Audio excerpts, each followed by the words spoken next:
Due dipendenti dell'amministrazione provinciale di Catanzaro in servizio negli uffici distaccati di Soverato sono stati arrestati dai carabinieri per truffa e alterazione del sistema di rilevamento delle presenze. Nel corso di controlli contro il fenomeno dell'assenteismo sono finiti agli arresti domiciliari Graziano Renda, 41 anni, di Soverato, e Fortunato Salvatore Carnovale, 61 anni. I carabinieri hanno accertato che i due dipendenti, dopo aver registrato la loro presenza in ufficio, si assentavano arbitrariamente dal posto di lavoro.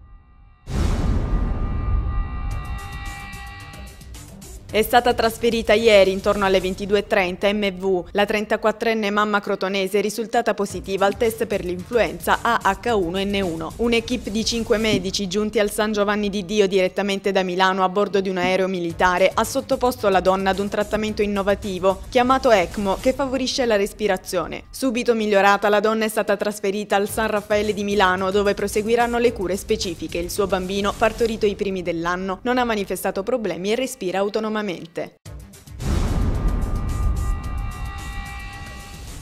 I carabinieri di Vibo Valentia hanno notificato a 4 persone l'avviso di conclusione delle indagini preliminari emesso dalla Procura per deturpamento di cadavere. Le indagini, partite nell'inverno del 2008, hanno permesso di accertare come nella camera mortuaria dell'ospedale di Vibo un dipendente dell'ospedale e 3 di una nota impresa di pompe funebri della zona, approfittando del proprio incarico, hanno letteralmente strappato dalla bocca di un'anziana deceduta alcune protesi dentarie per poi rivenderle.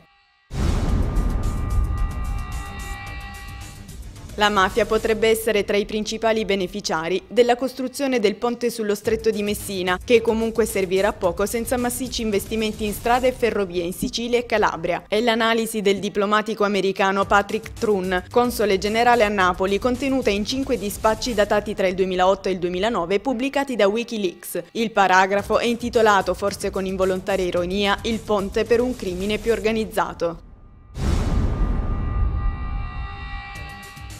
Nuovo aumento per il prezzo della benzina. I rialzi che hanno caratterizzato i prezzi internazionali dei prodotti raffinati nell'ultima settimana stanno dispiegando in questi giorni gli effetti sui prezzi alla pompa. Oggi Eni Agip mette a segno il terzo aumento nel giro di 7 giorni e fanno registrare aumenti anche Totalerg, Esso e Tamoil. In molte parti d'Italia, soprattutto nel mezzogiorno, il prezzo della verde ha già da qualche tempo superato la soglia psicologica di 1,5 euro al litro.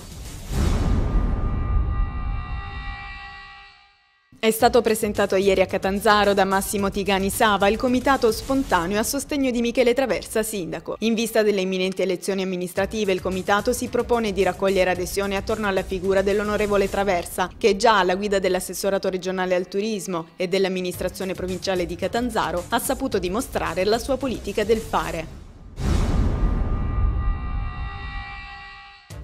È stato presentato nell'aula magna del Liceo Classico Pitagora di Crotone il libro della giornalista Rai Anna Rosa Macri, Ali voleva volare. L'autrice raccoglie nel libro il cambiamento del mondo, raccontando 7 storie differenti di vita vera vissuta dagli immigrati, mettendo in risalto i sentimenti e i tormenti della migrazione. Alla presentazione erano presenti Filippo Sestito, presidente Arci Crotone, Pino De Lucia, presidente di Agora Croton, e Ugo Rendace. A chiudere l'evento la testimonianza di Mohamed, 17 anni, di origine egiziana.